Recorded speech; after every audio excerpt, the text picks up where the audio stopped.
Girlfriend আসছে, ওর অনেক পছন্দ, এই জন্য আর কি ওকে নিয়ে আসছে। সিনেমা দেখো না, আনন্দ। ছুটির দিনে সিনেমা প্রেমীরা কোন সিনেমাগুলো দেখতে আসেন এবং তাদের পছন্দের শীর্ষে আসলে কোন সিনেমাটি থাকে সেটি দেখার পর তারা কি বলেন সেটি জানবো এবং আপনাদেরকে জানাবো। চলুন জেনে নিই কি বলেন তারা।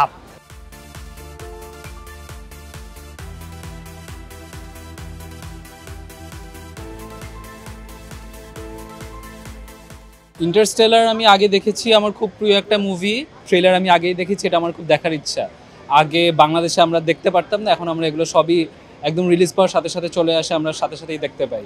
রিসেন্ট দেখেছি যেগুলো আমার কাছে ভালোই লেগেছে, আমার মনে হচ্ছে আমরা খুব ফাস্ট আগাচ্ছি। সিনেমা আসলে এন্টারটেইনমেন্টের জন্য দেখতে আসা, যখন যেই সিনেমাটা আসে পছন্দনীয় সেই সিনেমাগুলো দেখি, বাট আমরা চাই আসলে বাংলা সিনেমাগুলো যেন বেশি থাকে। মোস্ট অফ দ্য টাইম দেখা যায় ছুটির দিনে দেখা হয়, বাট এমনিতে যখন অন্য সিনেমাগুলো থাকে ছুটির দিনে সময় না পেলে উইকডেজেও এসে দেখা হয়। কখনো কখনো দেখা যায় এক্সপেকটেশনের সাথে রিয়েলিটি ম্যাচ করেছে, কখনো কখনো দেখা যায় যে ম্যাচ করেনি। আমার মনে হয় যে ফ্যামিলি ওরিয়েন্টেড গল্পগুলো যদি নিয়ে আর একটু কাজ করা যায় তাহলে মনে হয় যে ভালো, ফ্যামিলি নিয়ে এসেও একটা ভালো সময় কাটবে সিনেমাগুলো দেখার ক্ষেত্রে।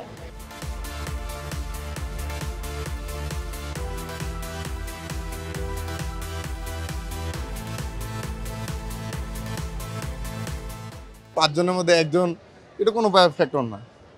যদি চারজনই মত থাকতো তাহলে একটা কথা ছিল যে না গডজিলা দেখবো, রাজকুমারী দেখবো। সবাই বলতেছে যে না গডজিলা দেবে, তো ওই কারণে আর কি 4-5টা টিকিট একসাথে নেওয়া হলো। ফ্রেন্ডদেরকে নিয়ে আসলাম 4 জনকে, যে রাজকুমার দেখবো। আইসে এখন ওরা গডজিলার টিকিট কেটে আমার হাতে ধরাই দিল। দেশের সম্পদ, আমি বলছি দেশের টাকা দেশে থাকবে, কেন আমি বাইরে দেশে সিনেমা দেখে টাকা নষ্ট করবো?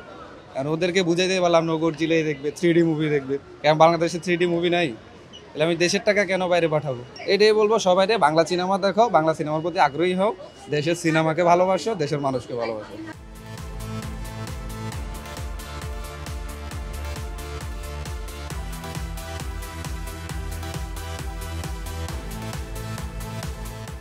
গডজিলা তো আসলে আমরা ছোটবেলা থেকে কম বেশি দেখে এসেছি, এখন বেবি দেখুক।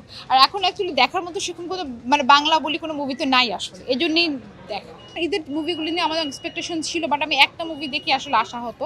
আমার মনে হয় না মানে কেউই খুব একটা মানে মানে বেটার ফিল করেছে মুভিগুলি দেখে। হিন্দি বা হলিউডের মুভিকে নকল করতে দেয় সেটা আরও উল্টা হয়। তাতেও যে ওরা যে ওদের মতো একটা ছবি ছিল, যেমন হাওয়া, পরাণ, ওদের মতো মানে কাউকে কিন্তু নকল করতে যায় না, জাস্ট ওদের ধারাতে পারে। সে এই টাইপের ছবিগুলি বেটার মনে হয় আমাদের। শুধু শুধু হলিউড বলিউড নকল করলে আসলে পারবে না, ওদের নিজস্বতা সেভাবেই বানানো উচিত।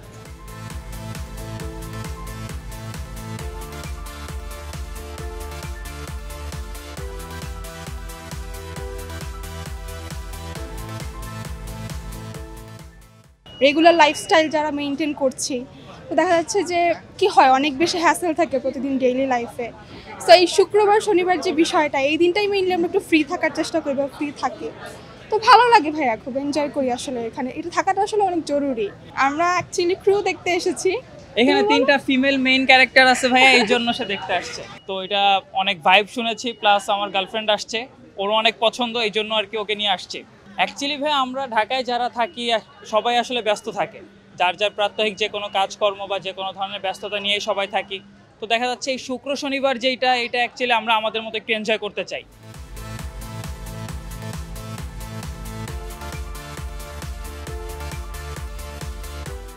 সবাই মিলে একসাথে বসে পরিবারের সাথে দেখার মতো একটা সিনেমা। আর পুরানো দিনের কাহিনীগুলো মানে আমরা আবার চিনতে পারলাম, রূপকথার যে কাহিনীগুলো খুবই সুন্দর, সামাজিক। কাজল রেখার যে নায়িকার চরিত্রে ছিল মিথিলা, মন্দিরা, ভালো লেগেছে। ময়মনসিংহের গীতিকা, এটা অনেক আগে আমরা পড়েছি, তো এটা একটা যথোপযুক্ত একটা সিনেমা, এটা খুব ভালোভাবেই ওরা উপস্থাপন করতে পারছে। আমি দেখেছি আসলে কাজল রেখা মুভিটা আসলে একটু ব্যতিক্রমধর্মী। ময়মনসিংহ অঞ্চলে যে আগেকার কাহিনী ছিল সেই অবলম্বনে রচিত হয়েছে, আসলে দেখার মতো একটা মুভি বলবো, এটা ভালোই হয়েছে।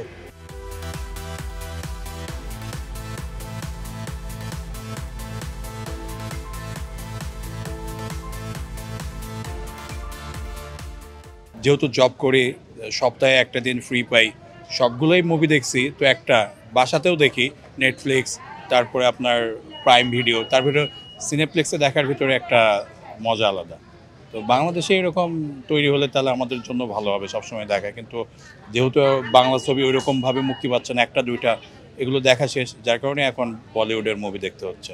যুব সমাজ বা আমাদের যে এজটা আছে, আমরা যদি এই ধরনের এন্টারটেইনমেন্ট বা উইকেন্ডে বা কোথাও যদি না পাই, তাহলেই কিন্তু একটা গোষ্ঠী অন্যদিকে ধাবিত হয়। সার্টেন পিরিয়ডে একটা বদ্ধ বা রুটিন লাইফ আমাদের পার করতে হয়, তো সেখান থেকে এই ধরনের একটা বিনোদন এন্টারটেইনমেন্ট আমাদের জন্য দরকার। তাহলে মাইন্ডটা রিফ্রেশ হলো, হয়তো কোথাও ঘুরতে গেলাম, ঢাকার ভিতরে তো খেলাধুলারও জায়গা নাই, কোথাও ঘোরারও জায়গা নাই, এই একমাত্র এগুলো ছাড়া। তো এই জন্যই আর কি মুভি দেখতে আসা। মুভির গ্রাফিক্স ডিজাইন সবই ভালো ছিল, আর এখানে মুভি দেখার আরও মেন রিজন হচ্ছে যে আমাদের থিয়েটারটা খুব পছন্দের। স্টার সিনেমা কমপ্লেক্স সবসময় ভালো মুভি দেখায়, ইভেন্ট সিট এভরিথিং সব কিছুই খুব সুন্দর।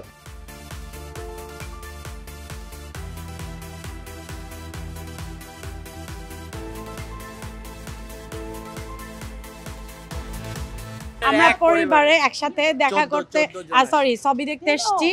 আমরা জাপানে থাকি। শাকিব খানের ছবি, এটা তো একটা অনেক বড় একটা বিষয়, কারণ শাকিব খান একজন সুপারস্টার এবং সে তো সেই স্টার না, অন্য রকমের স্টার। সো দেখা যাচ্ছে যে মুভি দেখাটা তো অন্যরকম একটা, লাইক ফ্যামিলি নিয়ে আসলে দেখা যাচ্ছে যে সবাই একসাথে বসে মুভি দেখাটা তো ডিফারেন্ট একটা বিষয়।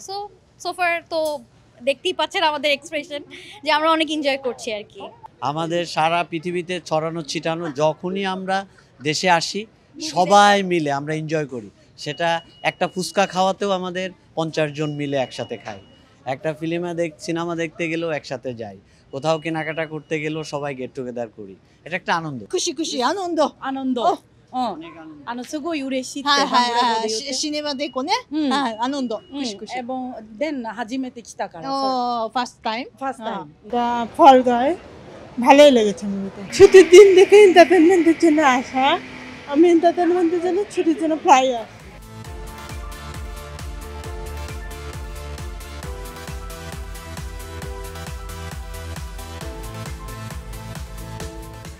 ছুটির দিনের সময়গুলো উপভোগ করতে সিনেমা প্রেমীরা হলে ছুটে আসেন।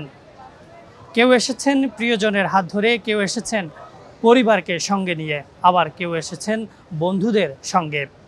নিজেদের মতো নিজেদের পছন্দসই সিনেমা দেখে উপভোগ করেছেন ছুটির দিনের সময়। দর্শক, এই ছিল বসুন্ধরা স্টার সিনেপ্লেক্স থেকে। আবারও দেখা হবে অন্য কোনো দিন অন্য কোনো সিনেমা হলে। সে পর্যন্ত ভালো থাকবেন, সুস্থ থাকবেন। ধন্যবাদ সবাইকে।